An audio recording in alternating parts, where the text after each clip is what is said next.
Halo teman-teman, selanjutnya subbab pertama dari bab kelima, pilihan.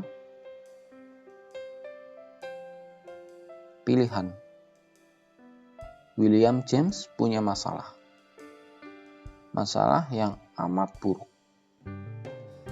Meskipun lahir di sebuah keluarga yang kaya dan terpandang, sejak lahir James menderita masalah kesehatan yang mengancam hidupnya. Masalah mata yang membuatnya buta temporer ketika masih kanak-kanak. Kondisi perut akut yang membuatnya muntah berlebihan dan memaksanya harus menerapkan suatu diet ketat dan super sensitif. Masalah dengan pendengarannya, kejang urat punggung parah yang membuatnya tidak dapat duduk atau berdiri tegak selama berhari-hari. Karena masalah kesehatan ini, James menghabiskan sebagian besar waktunya di rumah. Dia tidak punya banyak teman dan juga tidak terlalu istimewa di sekolah. Dia melalui hari-harinya dengan melukis. Itu adalah satu-satunya hal yang disukainya, dan itu adalah satu-satunya hal yang menjadi kemahirannya. Sayangnya, tidak ada yang mengakui bakat melukisnya. Ketika dia tumbuh dewasa, tidak ada yang membeli karyanya. Dan setelah tahun demi tahun berlalu, ayahnya, seorang pebisnis kaya raya, mulai mengolok-olok dirinya karena malas dan kurang berbakat. Sementara itu, adiknya, Henry James, menapaki karir sebagai novelis terkenal dunia. Saudara perempuannya hidup layak sebagai penulis juga. William menjadi orang aneh di keluarganya. Seekor kambing hitam. Dalam upaya yang penuh keputusasaan untuk menyelamatkan masa depan putranya, sang ayah menggunakan koneksi bisnisnya agar James diterima di sekolah kedokteran Harvard. Itu adalah kesempatan terakhir, begitu kata ayahnya. Jika dia mengacaukannya, tidak ada harapan lagi untuknya. Namun James tidak pernah merasa kerasan atau damai di Harvard. Kedokteran tidak pernah menarik minatnya. Dia menghabiskan seluruh waktunya dengan perasaan seperti seorang penipu dan seorang yang bukan dirinya. Bagaimanapun juga, jika dia tidak berhasil mengatasi masalahnya sendiri, bagaimana dia bisa berharap punya energi yang cukup untuk menolong orang lain dengan permasalahan mereka sendiri. Setelah suatu hari berkeliling fasilitas psikiatris, James menulis dalam buku hariannya kalau dia merasa lebih menyerupai pasien ketimbang dokter. Beberapa tahun berlalu dan tanpa persetujuan ayahnya, James keluar dari sekolah kedokteran. Dan daripada menghadapi murka ayahnya, dia memutuskan untuk lari. Mendaftarkan diri ke ekspedisi antropologi ke hutan hujan Amazon. Di tahun 1860-an, perjalanan antar benua sulit dan berbahaya.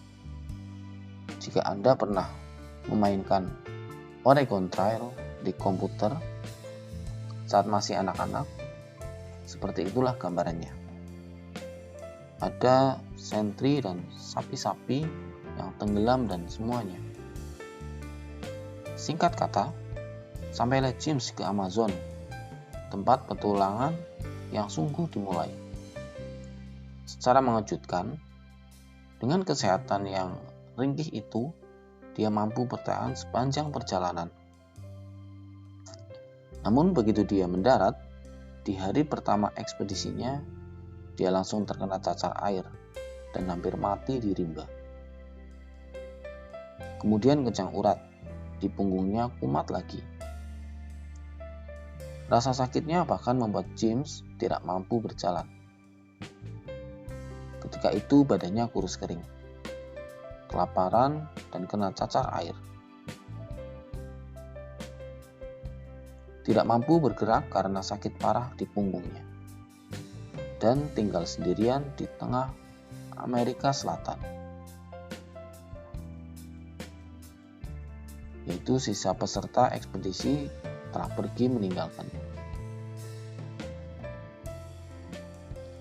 Tanpa peluang yang jelas untuk pulang, sebuah perjalanan yang makan waktu berbulan-bulan dan sepertinya akan membunuhnya bagaimanapun juga.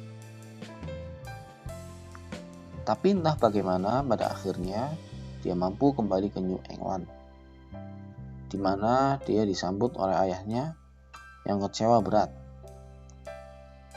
Kini kekecewaannya semakin bertambah. Kini anak muda itu tidak lagi muda, hampir 30 tahun. Masih belum punya pekerjaan, selalu gagal di setiap usahanya, dengan sakit yang terus-terusan merongrong tubuhnya. Dan sepertinya tidak akan pernah membaik. Meskipun kemudahan dan kesempatan telah diberikan dalam hidupnya, semuanya telah berantakan. Satu-satunya hal yang tampak konstan dalam hidupnya adalah penderitaan dan kekecewaan. James jatuh ke dalam depresi berat dan mulai berencana mengakhiri hidupnya.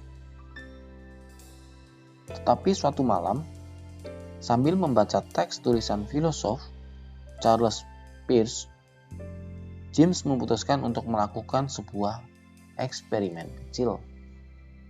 Dalam buku hariannya, dia menulis bahwa dia dalam setahun akan berusaha meyakini bahwa dia bertanggung jawab 100% atas segala hal yang terjadi dalam hidupnya. Apapun itu. Selama periode tersebut, dia akan melakukan apapun yang ada dalam kuasanya untuk mengubah keadaannya. Bodoh amat dengan kegagalan semacam apa yang akan muncul. Jika tidak ada yang membaik dalam tahun ini, kesimpulannya dia memang tidak punya daya apapun terhadap situasi di sekitarnya. Dan dia akan mengucap selamat tinggal kepada dunia. Akhir kata, William James menjadi bapak psikologi Amerika. Karyanya telah diterjemahkan ke banyak bahasa dan dihormati sebagai salah satu cendekiawan, filosof, psikologi paling berpengaruh dari generasinya. Dia mengajar di Harvard dan berkeliling Amerika Serikat dan Eropa untuk memberikan kuliah. Dia menikah dan memiliki 5 anak.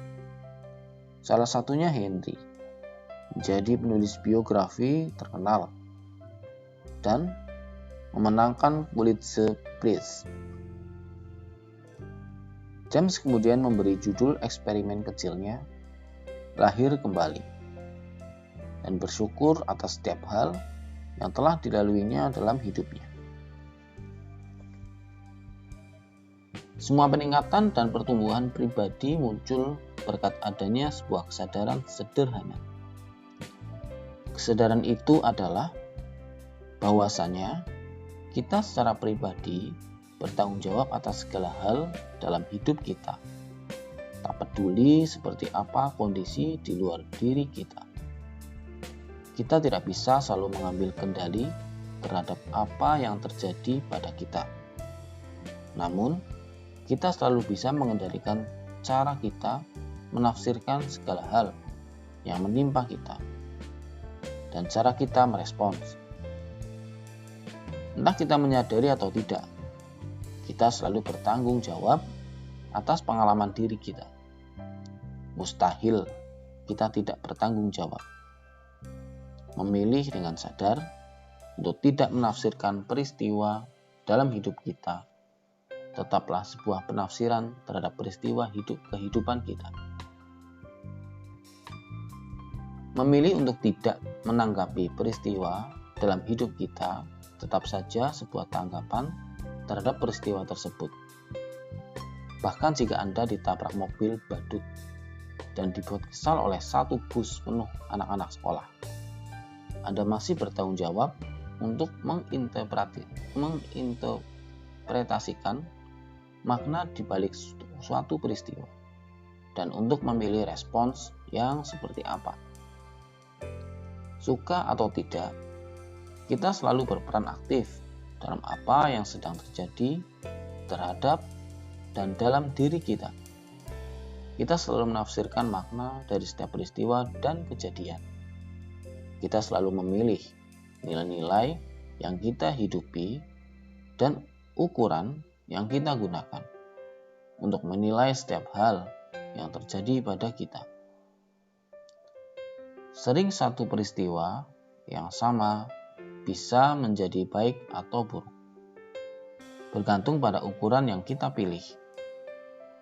Intinya adalah kita selalu menjatuhkan pilihan, entah kita sadari atau tidak, selalu. Ini kembali pada kenyataan bahwa tidak ada yang namanya tidak peduli. Ini tidak mungkin. Kita semua pasti memedulikan sesuatu. Tidak peduli tentang apapun, tetap saja sebuah bentuk kepedulian tentang sesuatu. Pertanyaan yang sesungguhnya adalah, kita memilih untuk memedulikan apa? Nilai apa yang kita pilih sebagai dasar dari tindakan kita? Ukuran apa yang akan kita pilih untuk kita gunakan sebagai pengukuran kehidupan kita? Dan apakah itu pilihan yang baik? Apakah nilai dan ukurannya baik? Demikian subbab pertama dari bab kelima, pilihan. Selanjutnya subbab kedua dari bab kelima, salah kaprah tanggung jawab atau rasa salah, yang akan saya bacakan di video berikut.